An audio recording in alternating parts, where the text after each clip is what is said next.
Hello, my name is Tatiana and I'm from Kiev, the capital of Ukraine. Although now I'm speaking to you from another place, the city in western Ukraine, as after 2 weeks of war I had to leave my home and temporarily move to another place, a safer place. It is important for me to record this video because I want to say thank you and to tell you a story. I want my gratitude to be heard by as many people as possible, by each of you.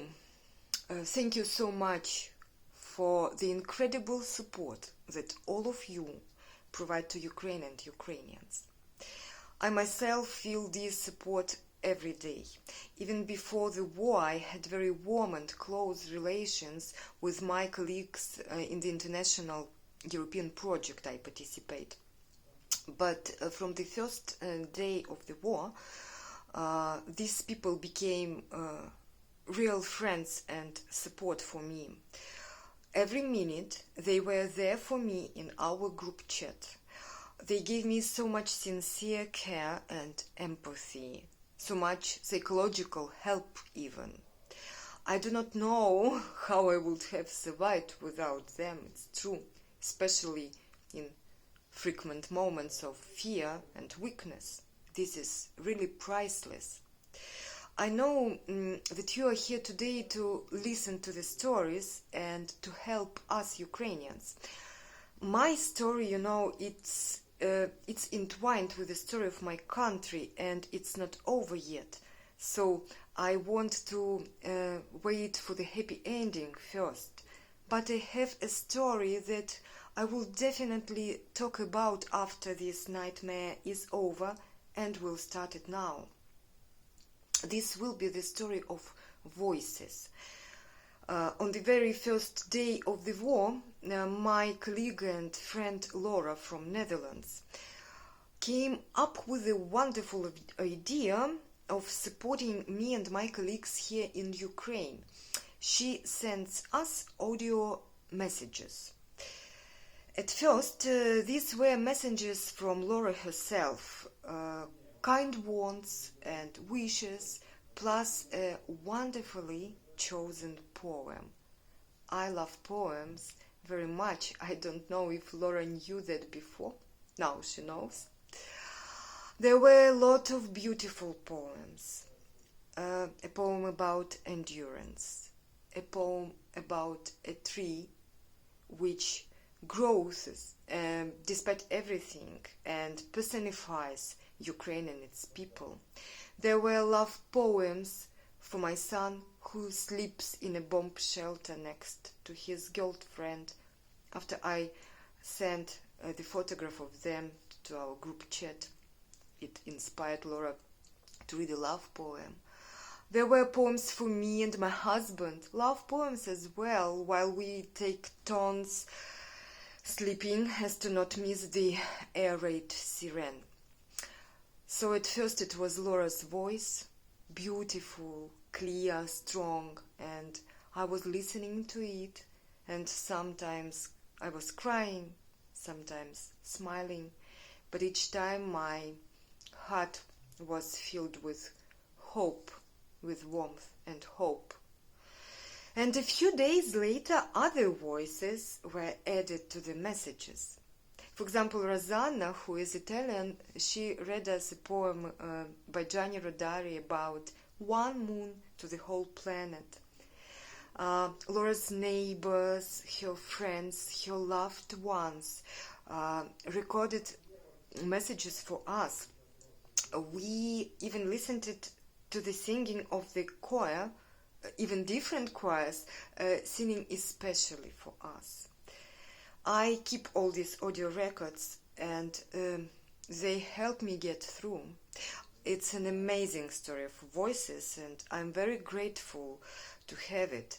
I share these stories with my family and my colleagues and everyone I know, even with those who do not understand English, because in these messages not only the meaning is important, but also the voices of friends who are thinking of us. This is very important and valuable. And today I would like to add my voice and my contribution to these voice stories. And I want to read for you a poem by Ukrainian poet named Volodymyr Sosura. This poem was written in 1944, and later, somewhere in 60s, two Canadian literary scholars, they translated it to English. It is called Love Ukraine. Here we go. Love your Ukraine. Love as you would the sun, the wind, the grasses and the streams together. Love her in happy hours when joys are won, and love her in her time of stormy weather. Love her in happy dreams, and when awake, Ukraine in spring's white cherry blossom veil. Her beauty is eternal for your sake, her speech is tender with the nightingale.